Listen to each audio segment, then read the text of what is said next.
In the status quo, schools have grades, and there is not enough information, and there is stress and anxiety for young students. We think we should bank grades and replace them with written feedback. Our model is this house wants to stop giving grades like ABCs to students. Instead, teachers will write detailed comments and advice about how students are doing and how they should do better. Students will read the feedback and learn from it instead of just looking at a number or a letter grade. Our value is education, fairness, and happiness. Moving on to my first argument, written grades is the best way for students to develop and be educated. Moving on to my first layer, what happens in the status quo? Students don't develop and only get stressed because they only get one word or a number for feedback. For example, imagine you are a student and you get a word like A or F for feedback. You would probably get anxiety because one word's different is whether you can go to a good school or not. You don't know about your weakness and strength. There could also be fights on grades because students who got an A can think that who got a B is less than them. Moving on to my second layer, what happens in our world? Students get information about their strength and what you should improve. And they can get less stress because they can get more information, and parents will not evaluate with just one number, but specific information. They can say how can college evaluate without grades, but colleges can evaluate with written feedback when the teachers preserve that feedback. Moving on to my third layer, what are the impacts to the students and teachers? The corrosive nature of grades on students, like constant competition, less cooperation between students, and worse trust and relationship, justifies banning grades. The stakeholder are the students and teachers. There will be better communication and students will get less stress. Moving on my second argument, there will be better communication between teachers and students. Moving on my first layer, what happens in the status quo? There is less communication between teachers and students because there are only one word for feedback and teachers don't give more information and communication to students. Seeing the grade is less confidence and focusing on perfection for students. So there will be worse communication between teachers and students. Only seeing one word or number is a stress and harm for the students. Moving on to my second layer, what will happen in our world? Students communicate more with their teachers, and there will be a better atmosphere in the classroom. Moving on to my third layer, what are the impacts to the classroom as a whole? The stakeholder is the classroom, which is the teachers and the students. The class atmosphere will be better if there is more communication and less stress in the class. In their world, students don't know their strengths and weaknesses, and students and teachers don't communicate. Proud to propose. Thank you. Across the world, hundreds of educational systems and schools rely on grading systems to provide their students with clear objective goals and motivation, which our side believes will help the students the most. Therefore, we're so proud to oppose. As a leader of opposition, I will do three of these in my speech. Firstly, recharacterize some of the key components in this motion. Second, rebuttals towards propositions, two main arguments, and finally introduce our side's three main points, which the first one being why we believe the status combination of both types of feedback is the most effective in this case. So firstly, I would like to recharacterize some of the key components. We believe that in the status quo, most schools in the world already use a hybrid model, combining both grades with comments or feedback. For example, on certain assignments such as essays or even in report cards. We believe that the system already works well because it provides both structure and learning support, which balances growth. Therefore, this status quo is what our site stands for, which I will later further extend on. Secondly, we believe that grades in this case will serve as a more clear and objective measurement of student performance because it provides a benchmark for comparison across students, subjects, and schools, which proposition clearly lacks. Now, moving on to my rebuttals, the first point that they said is that the grades will cause a lot of stress for students. However, we believe that grades don't define the students, they actually measure progress. We believe that grades in this case are meant to show achievement, not define their self-worth, obviously, because unless you are a whole-on genius, you're not going to get A's on every single quiz for a whole year straight. On our side, grades are one part of the system, paired with written feedback that explains mistakes and guides improvement. We believe that this prevents students from thinking that a single mark defines them. Now, finally, even if the students are stressed because of these grades, we believe that I would like to flip this by saying that this will rather motivate them because they want to prove themselves and improve their grades. Now, moving on to the second point of rebuttal, which is that they said that they can provide more communication between the students and teachers. However, we believe that grades can provide a more targeted approach because teachers can focus their feedback based on the grade level. For example, an A-level student might get suggestions for more enrichment, while a C-level student gets more guidance for improvement, which believe that this targeted approach will be much better. Now, moving on to our side's three arguments. Firstly, we believe that grades give a more clear and objective measurement. We believe that grades provide a shared and standardized language. Everyone understands what A or B means, making communication between students and teachers more efficient. We believe that this helps students know exactly where they stand in their grade, but also helping students identify who needs more help than everyone else. So the second layer to this is that on their side, when you replace these grades with written feedback, that shared standard disappears. We believe that one teacher might describe work as strong, while another uses the same word for average work. Students no longer know what's actually good actually means because there's no number or letter to explain it. We believe that teachers are human, their moods and wording can vary, which makes results really inconsistent and unfair across different classrooms. Unlike on our side, where teachers follow a clear rubric and grading system to follow, this will prevent a lot of bias from happening. The third layer is that on proposition, students will lose a clear way to measure their progress and compare results between subjects or years. We believe that parents and universities would also struggle to interpret performance since feedback is too subjective to rank or summarize. Our side keeps transparency and equal standards, which ensures students are treated fairly across the system. Now, moving on to our side's second point about how grades motivate students and track their progress in doing so. The first layer to this is that grades provide students with a clear sense of direction and progress. They show how well someone is doing, where they need to improve, and reward efforts when results go up. We believe that the second layer is that proposition system removes this clear benchmark. When students receive only written efforts like written comments like good effort or needs more analysis, it's hard to tell how serious the issue is or how much they've improved since last time. So without grades, students may also feel less external pressure to perform because they know people won't be judging or comparing their marks anymore. On the surface, this seems less stressful, but in practice, it means they are more likely to be laid back. So for all the reasons above, please vote for opposition. I'll start with my rebuttal, then extension, and with my arguments. Firstly, my first rebuttal is that there are teams that they will make feedback and then the letter grades, but it wouldn't help because the grade itself are the problem to the students. The letter makes the students confident put down. You get judged by the letter. Our team's feedback would be more proper because our team's work, they are not relying on just a grade. They are saying there's bad things and good things which could help them improve more. Moving on to my extensions, college nowadays use A, B, C, etc. But this doesn't help, and I'll explain why.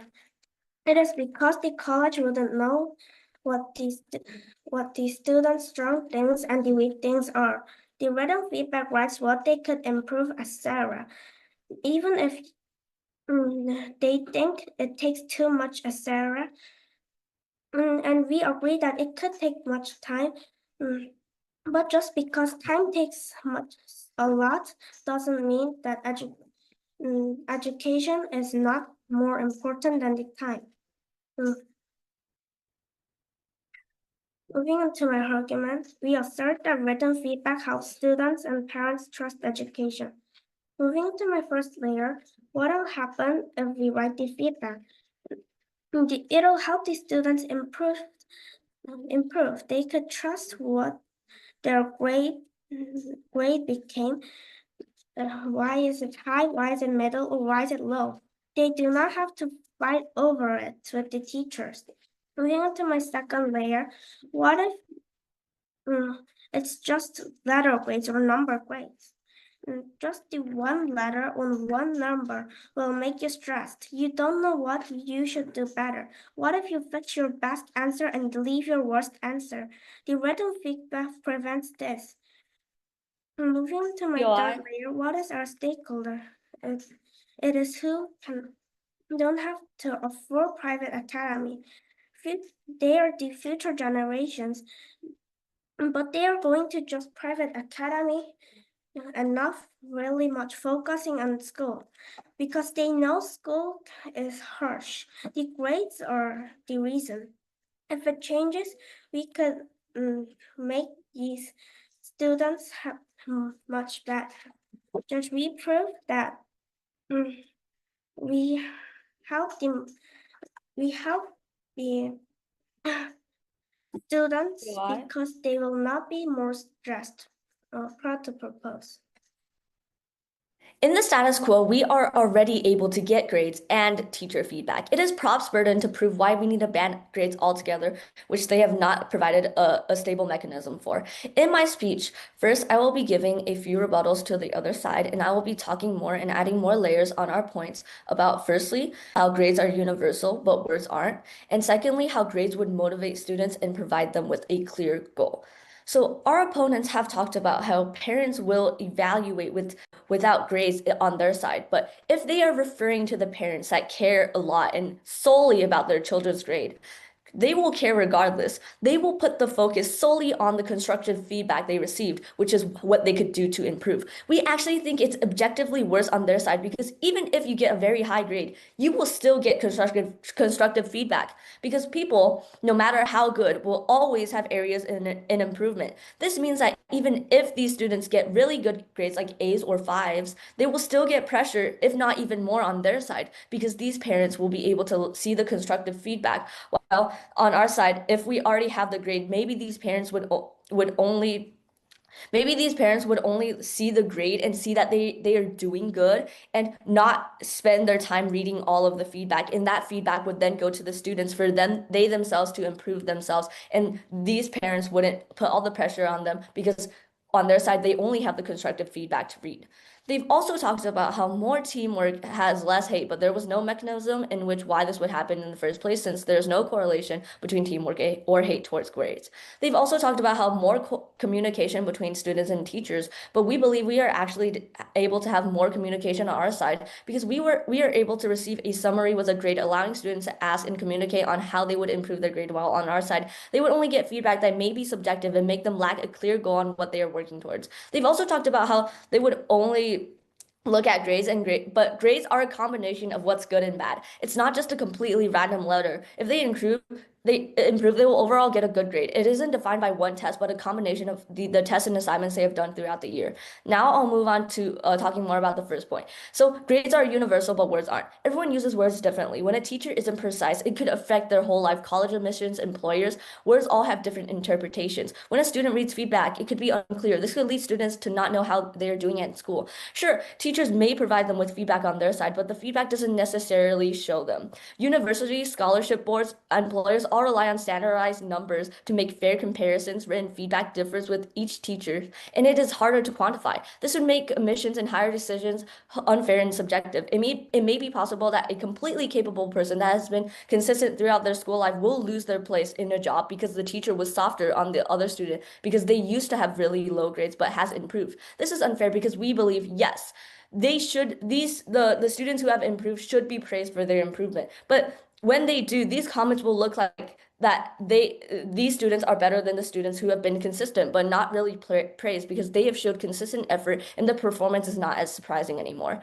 Now I will talk more about how grades motivate students and provide them with a clear goal. So yes, as we talked about, yes, they will receive less pressure, but when all pressure is gone, they will lose their motivation too. Good pressure will be gone, and students won't be incentivized to work harder anymore. Written feedback doesn't provide that sense of urgency or achievement, making it all feel the same. Whether you do good or bad, regardless, you will be like the others and have a chunk of text. Is it really fair that students who work hard get the same achievements as those who don't?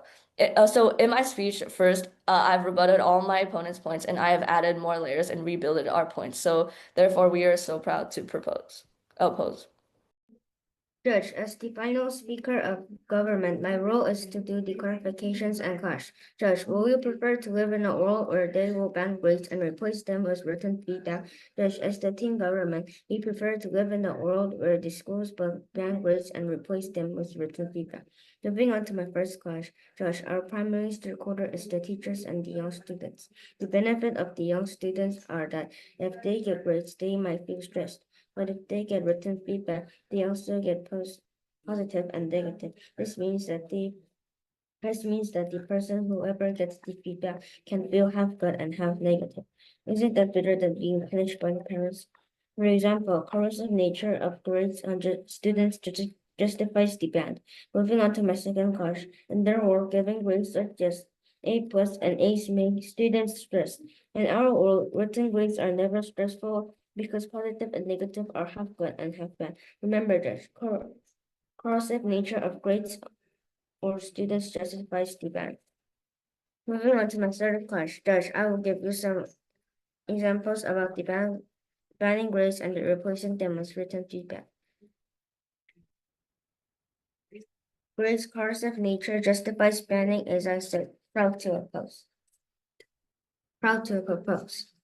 I think it was really unstrategic for side proposition to tell you all of these harms about banning and tell you all about the benefits of feedback when we also have feedback, but also when they simply haven't proved the real burden in this debate, which is proving to you what banning is the only solution to this problem. We're very, very proud to oppose. Two things I want to do in this speech then. Firstly, I want to talk about the two clashes in this debate, but second of all, I want to do some weighing, proving why our side's arguments are much more important than theirs, right? Now, the first question I want to ask in this debate then is which side actually gives students more information and which side actually helps the students the most, right? And their first argument it's about how students normally only get a number, and that number is definitely not enough. We give you three responses to that. A, that in the status quo, what most report cards actually look like is a report with both grades and feedback, right? Which often look like a table with all of your grades on it, and another column with what the teachers think of you, right? Thus, meaning that every benefit they tell you about feedback is simply symmetrically going to happen on our side of the house.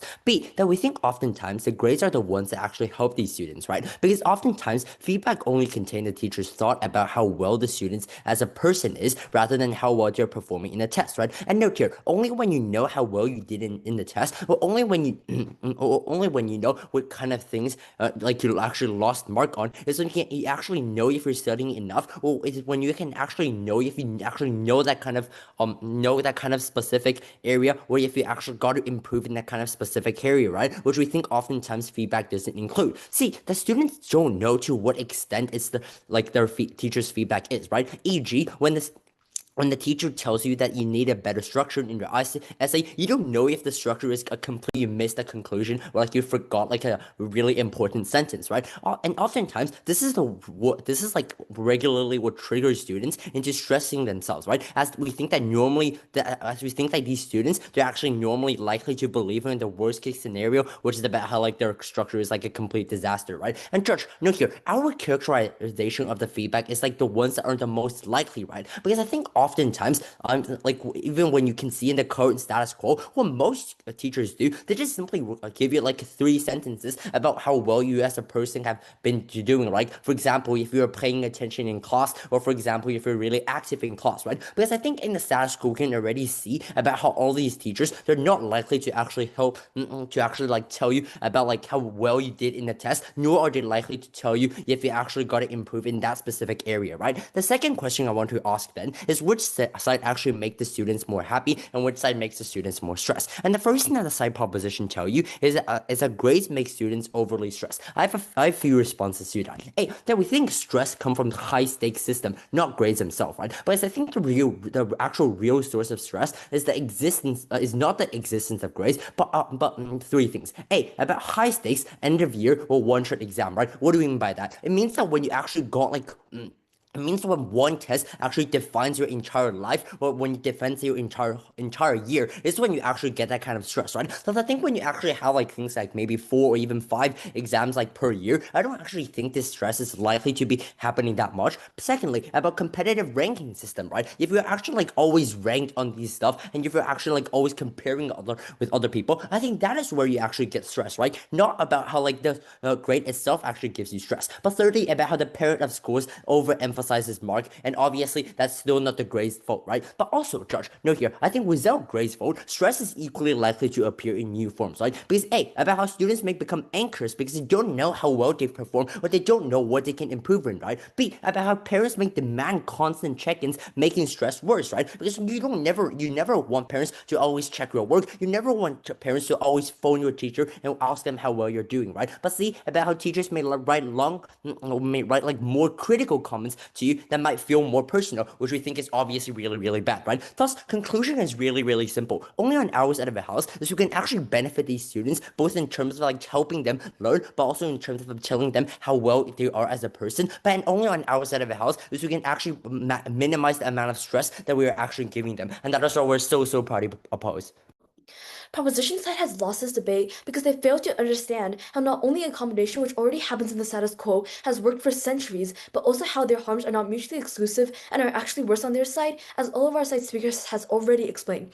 As the final speaker of the opposition side, I'll do 3 things in my speech. Firstly, I'll summarize how our side's 2 main arguments has already won us this debate. Secondly, analyze how we won each and every clash that has happened, and finally, weigh the impacts from both sides and how our status quo outweighs their model entirely.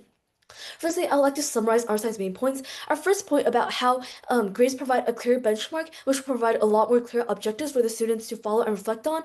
We believe that this already mitigates their harms, about how students will be pretty confused and feel neglected because they believe that this grade defines them. The second part is about how students will see more motivation because they want to improve their grades and improve themselves, and which this already responds to the point about how pressure will make the students break, because we believe that use stress isn't always bad. Now, moving on to the clashes, I'll ask 2 questions. Firstly, which side is able to help improve student performance? The key mistake proposition has made is this: they think that grades that are given out are all misjudged. However, our deputy leader has already explained how grades are a combination of both good and bad of the student's performance to find the balance between, while the written feedback is just a clarification, for example, of future steps to take. Now let's just assume that even if we aren't following the status quo and there are only grades, we believe that this will still help students' performance, because a student doesn't receive a grade for their entire year. They're able to see how the grades has progressed throughout this time and see where they have improved and should keep on doing, or have dropped out and learn from it. Therefore, in our worst case scenario, we still win this clash. The second clash is which side is able to help students' mental health. Our side has already proved that they will feel even more pressure on proposition, as our deputy has already explained how students might start looking at each other's feedback to see which specific aspect they have done better in comparison. Even if they are stressed, we have also proved why might actually be a positive aspect which proposition failed to respond to. Finally, in our worst case scenario, we are super stressed and there will be a lot of comparison, but at least they will be motivated to work even harder. Compare this to the best case scenario. They aren't stressed at all, and they will have more clarification. However, they aren't even going to have a good reflection, which is the key to having improvement as a student. So for all the reasons above, we believe that opposition has won this debate. Judge, we won in this debate because of our several major issues. The first major issue in this debate was only written feedback versus grades and written feedback. Our team won this issue because, firstly, grades' corrosive nature justifies banning it. It makes fights, less cooperation, and stress for students. Grade itself is the problem. Second, written feedback is specific than grade, so students can get more information about their strengths and weaknesses. So the quality will not go down, but instead go up. Third, only seeing the grade is the problem. It creates stress and harm to the young students. Fourthly, we proved that education is more important than efficiency and time. The second major issue in this debate was the quality of education. Our team won this issue because, firstly, as I said, grade itself is harmful. It drops the quality of education and only creates stress. Second, written feedback causes better evaluation and better communication between teachers and students. So there will be a better quality of education. Thirdly, grades create competition and fights, not cooperation and development. This loses education and development. Fourthly, even if grades and feedback are both in the feedback, it is not good because grade itself is the wrong thing as we keep saying. They cannot say that when feedback is plus with the grades, it will be better and justified. Thus, we went and proud to propose.